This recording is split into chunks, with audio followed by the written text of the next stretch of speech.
ഇപ്പോൾ ഞാൻ നിൽക്കുന്നത് കൊല്ലം റെയിൽവേ സ്റ്റേഷനിലാണ്.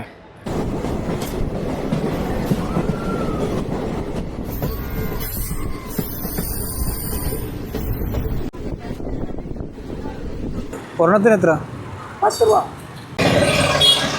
കൊള്ളാം. കാശി വിശ്വനാഥ ക്ഷേത്രത്തിൻ്റെ മുന്നിലെത്തിയിട്ടുണ്ട്. എല്ലാ കൂട്ടുകാർക്കും ട്രാവൽ വിത്ത് ഓക്സിയുടെ പുതിയൊരു വീഡിയോയിലേക്ക് സ്വാഗതം. നിങ്ങൾ യാത്രകൾ ഇഷ്ടപ്പെടുന്നവരാണെങ്കിൽ നിങ്ങൾ ഈ ചാനലൊന്ന് സപ്പോർട്ട് ചെയ്യണം കേട്ടോ. കാരണം സൗത്ത് ഇന്ത്യയിലെ തന്നെ ഏറ്റവും മനോഹരമായിട്ടുള്ള 50 സ്ഥലങ്ങളാണ് നമ്മൾ ലിസ്റ്റ് ചെയ്തിട്ടുള്ളത്. മാക്സിമം 4-5 ദിവസം കൊണ്ട് വളരെ ചിലവ് കുറച്ച് നമുക്ക് പോയി എക്സ്പ്ലോർ ചെയ്ത് വരാൻ പറ്റുന്ന സ്ഥലങ്ങളാണ് ഇതെല്ലാം. അപ്പോൾ നമ്മൾ ലിസ്റ്റ് ചെയ്തിട്ടുള്ള 50 സ്ഥലങ്ങളിൽ ഒന്നാമത്തെ സ്ഥലമാണ് തെങ്കാശി. കേരള ബോർഡറിനോട് ചേർന്ന് കിടക്കുന്ന തമിഴ്നാട്ടിലെ ഒരു സ്ഥലമാണ് തെങ്കാശി. തെക്കിൻ്റെ കാശി എന്നും അറിയപ്പെടുന്നു. മാത്രമല്ല തമിഴ്നാട്ടിലെ 38 ജില്ലകളിൽ ഒരു ജില്ല കൂടിയാണ് തെങ്കാശി. ആ തെങ്കാശിയിലോട്ടാണ് ഇന്ന് നമ്മുടെ യാത്ര. ഞാനിപ്പോൾ ഉള്ളത് കായംകുളത്താണ്. കായംകുളത്ത് നിന്നും തെങ്കാശി വരെ ട്രെയിനിൽ പോകാനാണ് ഞാൻ ഉദ്ദേശിക്കുന്നത്. ആദ്യം നമുക്ക് റെയിൽവേ സ്റ്റേഷനിലോട്ട് പോവാം. അങ്ങനെ നമ്മൾ കായംകുളം റെയിൽവേ സ്റ്റേഷനിൽ എത്തിയിട്ടുണ്ട്. ഗുരുവായൂരിൽ നിന്നും മധുരൈ ജംഗ്ഷൻ വരെ പോകുന്ന മധുരൈ എക്സ്പ്രസ് 10:40 ഇവിടെ എത്തുന്നത്. ടോട്ടൽ 143 കിലോമീറ്ററിന് 70 രൂപയാണ് ജനറൽ ടിക്കറ്റ് ചാർജ്. ഇപ്പോൾ ഞാൻ നിൽക്കുന്നത് കൊല്ലം റെയിൽവേ സ്റ്റേഷനിലാണ്. 12 മണിക്കാണ് ഇനി ഇവിടുന്ന് ട്രെയിൻ എടുക്കുന്നത്. കഴിക്കാൻ ഒരു ചിക്കൻ ബിരിയാണി മേടിച്ചിട്ട് അങ്ങനെ 12:05 ആയപ്പോൾ നമ്മുടെ ട്രെയിൻ എടുത്തിട്ടുണ്ട്. ഇനി നമ്മൾ പോകുന്നത് കേരളത്തിന്റെ പശ്ചിമഘട്ട മലനിരകൾക്കിടയിലൂടെയാണ്. ഇതിലെയുള്ള മനോഹരമായിട്ടുള്ള കാഴ്ചകൾ കണ്ടുകൊണ്ടും അതിന്റെ ഭംഗി ആസ്വദിച്ചുകൊണ്ടുമാണ് പോകുന്നത്. സമയം 12:30 ആയതുകൊണ്ട് തന്നെ നല്ല വെയിലാണ്. കൊല്ലത്തു നിന്നും ട്രെയിൻ എടുത്തു കഴിഞ്ഞാൽ 18 സ്റ്റോപ്പുകൾ കഴിഞ്ഞ് 19ാമത്തെ സ്റ്റോപ്പാണ് തെങ്കാശി. പലയിടങ്ങളിലും ചെറിയ കയറ്റങ്ങൾ ഉള്ളതിനാൽ പുനലൂര് തൊട്ട് ചെങ്കോട്ടെ വരെ ഫ്രണ്ടിലും ബാക്കിലുമായി 2 എഞ്ചിനുകളാണ് ഇതുവഴിയുള്ള ട്രെയിനുകളിൽ ഘടിപ്പിക്കാറുള്ളത്. ട്രെയിനിന്റെ ഒരു സൈഡിൽ നിന്നും നോക്കുവാണെങ്കിൽ വലിയ പാറക്കെട്ടുകളാണ് നമുക്ക് കാണാൻ കഴിയുന്നത്. അതിനെയെല്ലാം കീറി മുറിച്ചുകൊണ്ടാണ് നമ്മുടെ ഈ ട്രെയിൻ യാത്ര. ഇത് കണ്ടില്ലേ, നല്ല കറുത്ത പാറക്കെട്ടുകളാണ് കേട്ടോ. ഇതുപോലുള്ള പാറക്കെട്ടുകളാണ് ഈ യാത്രയിൽ ഉടനീളം നമുക്ക് കാണാൻ കഴിയുന്നത്.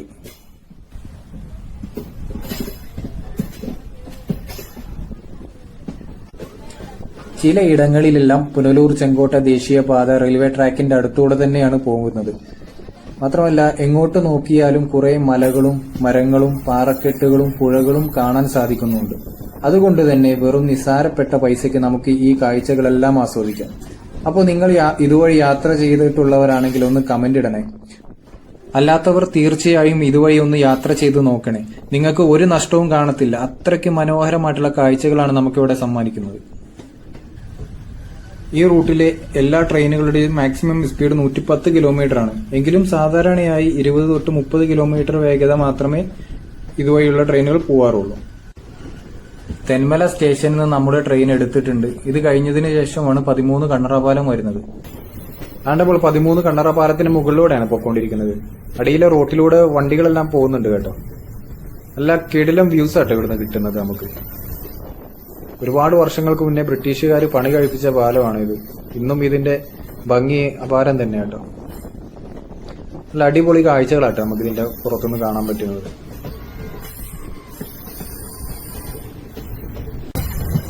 ഈ റൂട്ടിൽ 5 തുരങ്കങ്ങളിലൂടെയാണ് കേട്ടോ നമ്മുടെ ട്രെയിൻ പോകുന്നത്. പൂർണ്ണമായും പാറ തുരന്ന് നിർമ്മിച്ചതാണ് ഇതെല്ലാം. പണ്ടത്തെ ടെക്നോളജിയിൽ ബ്രിട്ടീഷുകാർ നിർമ്മിച്ചതാണ് ഇതെല്ലാം. ഇതിനകത്തൂടെ ട്രെയിൻ പോകുമ്പോൾ ഏതൊക്കെയോ പിള്ളേർ അപ്പുറത്തിരുന്ന് പോകുന്നുണ്ട് കേട്ടോ. അത് എന്തിനാണെന്ന് ഇതുവരെ മനസ്സിലാവുന്നില്ല.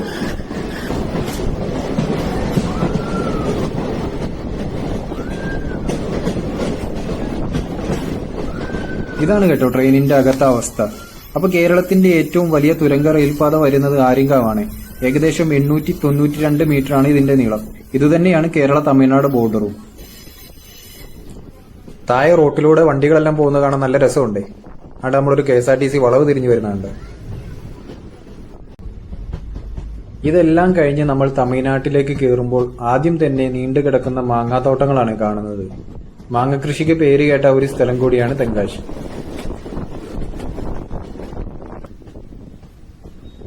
ഈ ഭാഗത്ത് കണ്ടില്ലേ, നല്ല പച്ച പൊതിച്ചിരിക്കുന്ന നെൽപ്പാടങ്ങളാ കേട്ടോ. അങ്ങനെ പരന്ന് കിടക്കുന്നുണ്ട്. ഇതിലോട്ട് വെയിലെല്ലാം അടിക്കുമ്പോൾ നല്ല രസമുണ്ട് കാണാൻ. ഇപ്പോഴത്തെ സാഹചര്യത്തിൽ നമ്മളെ നാട്ടിൽ കാണാൻ പറ്റാത്ത ഒരു കാഴ്ചയാട്ടോ ഈ കാണുന്നത്. നല്ല ഭംഗിയുണ്ട് കാണാനൊക്കെ. മാത്രമല്ല എവിടെ നോക്കിയാലും എന്തെങ്കിലുമൊക്കെ കൃഷി ചെയ്യുന്നതായിട്ട് കാണാം കേട്ടോ. വാഴക്കൃഷിയാണ് ഈ കാണുന്നത്. അതിന്റെ ബാക്കിൽ കണ്ടില്ല ഇഷ്ടം പോലെ തെങ്ങുകളെല്ലാം വളർന്നു നിൽക്കുന്നു. നല്ല രസമുണ്ട് ഇത് കാണാൻ. അതിൻ്റെ ഒരു തടാകം കണ്ടോ. അങ്ങനെ ഒരുപാട് കാഴ്ചകളെല്ലാം കണ്ട് തെങ്കാശിയിൽ എത്തിയിട്ടുണ്ട്. ഇപ്പോൾ സമയം 4 മണിയായി. 3:55 തന്നെ നമ്മുടെ ട്രെയിൻ ഇവിടെ എത്തിയിട്ടുണ്ട്. ഇനി ഇവിടുന്ന് കാശി വിശ്വനാഥ ക്ഷേത്രം കാണാനാണ് പോകുന്നത്. ഇവിടുന്ന് 1 കിലോമീറ്ററാണ് അങ്ങോട്ടേക്കുള്ളത്. അപ്പോൾ നടന്നു പോകാനാണ് ഞാൻ ഉദ്ദേശിക്കുന്നത്. ഇപ്പോൾ വഴിയിലെ കാഴ്ചകളെല്ലാം കണ്ട് നടന്നു പോകും കേട്ടോ. കണ്ടൊരു പൂക്കടയാണ് ഇവിടെ. മാലയെല്ലാം തൂക്കിയിട്ടേക്കുന്നത് കണ്ടില്ലേ. അതിൻ്റെ വേറൊരു പൂക്കടയാണ്. ഇതൊരു പച്ചക്കറി കടയാണിത്. എല്ലാം ഉണ്ട്.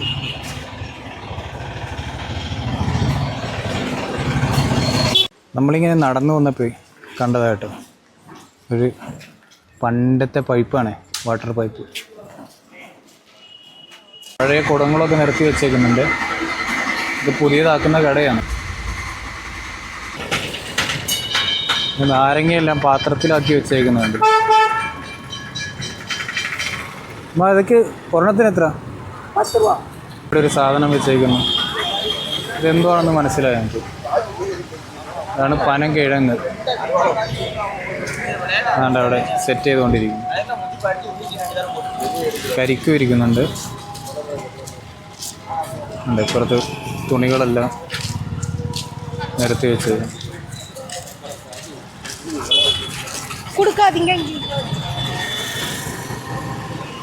കളിപ്പാട്ടങ്ങളെല്ലാം.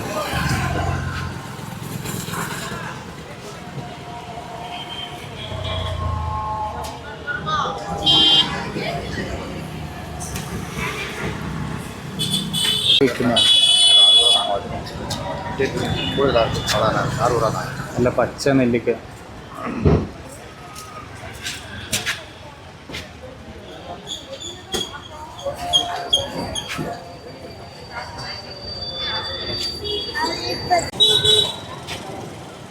അവിടെ ഒരുപാട് കളർ പൊടികളെല്ലാം നിരത്തി വെച്ചേക്കുന്നുണ്ട്.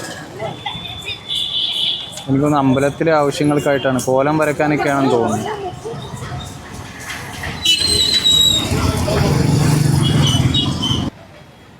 ഒരു കരിമ്പ് ജ്യൂസ് കുടിക്കാനായിട്ട് കയറിയതാണ് ഈ കടയിൽ. ഒരുപാട് ഓറഞ്ച് എല്ലാം തൂക്കിയിട്ടേക്കുന്നു. പൈനാപ്പിൾ, പപ്പായ എല്ലാം കട്ട് ചെയ്ത് പാർസൽ കൊടുക്കാൻ വേണ്ടി വെച്ചതാണ്.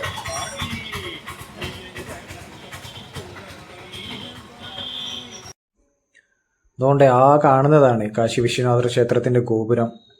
എത്ര ദൂരത്താണെങ്കിലും നമുക്ക് കാണാൻ പറ്റുന്നുണ്ട്. അടുത്തോട്ട് വരും തോറും അതിൻ്റെ വലുപ്പം കൂടി വരും നമുക്ക് കാണുന്നുണ്ട് കേട്ടോ. നല്ല രസമുണ്ട്. ഇവിടുന്ന് തന്നെ കാണാൻ നല്ല രസമുണ്ട് അത്.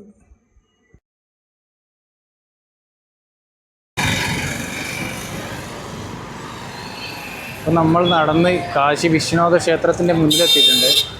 ഇതാണ് ഫ്രണ്ടിലെ ഗോപുരം. അപ്പോൾ ഈ ക്ഷേത്രത്തിനെ ഉലകമ്മൻ കോവിലെന്നും തെങ്കാശി പെരിയ കോവിലെന്നും അറിയപ്പെടുന്നു.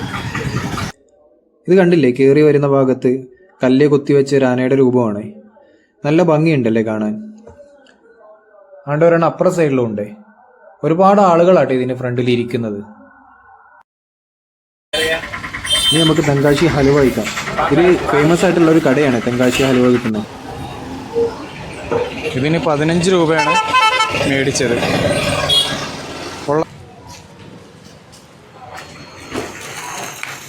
നല്ല കടലിരിക്കുന്നു, പൊരിയിരിക്കുന്നു.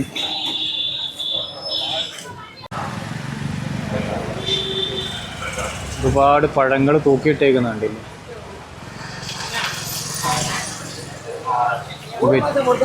വെറ്റില.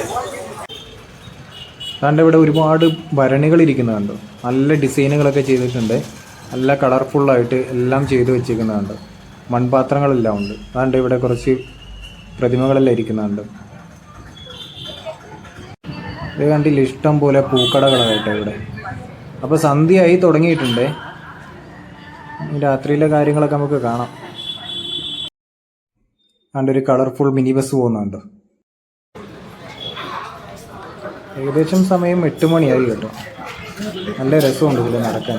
ഒരുപാട് കച്ചവടങ്ങളൊക്കെ, രണ്ട് സൈഡിലും ഒരുപാട് കച്ചവടങ്ങളും കാര്യങ്ങളൊക്കെ ആയിട്ട് നല്ല രസമുണ്ട്. ഇപ്പോഴും ആളുകളുണ്ട് കേട്ടോ. അപ്പോൾ നമ്മൾ തെങ്കാശി ബസ് സ്റ്റാൻഡിൻ്റെ അടുത്ത് വന്നിട്ട് റൂം എടുത്തേക്കുവാണ്.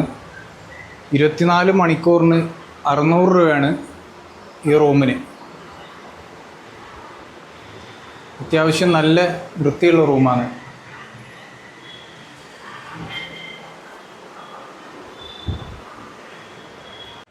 അപ്പോൾ നമ്മുടെ വൈകുന്നേരത്തെ കറക്കമൊക്കെ കഴിഞ്ഞ് റൂമിൽ വന്നൊന്ന് ഫ്രഷ് ആയിട്ടുണ്ട്. രാത്രി കഴിക്കാൻ ഭക്ഷണം പാർസൽ മേടിച്ചുകൊണ്ട് റൂമിലോട്ട് വരികയാണ് ചെയ്തത്. കൊത്തുപൊറോട്ടയാണ് മേടിച്ചത്. 150 രൂപയാണ് ഇതിനായത്.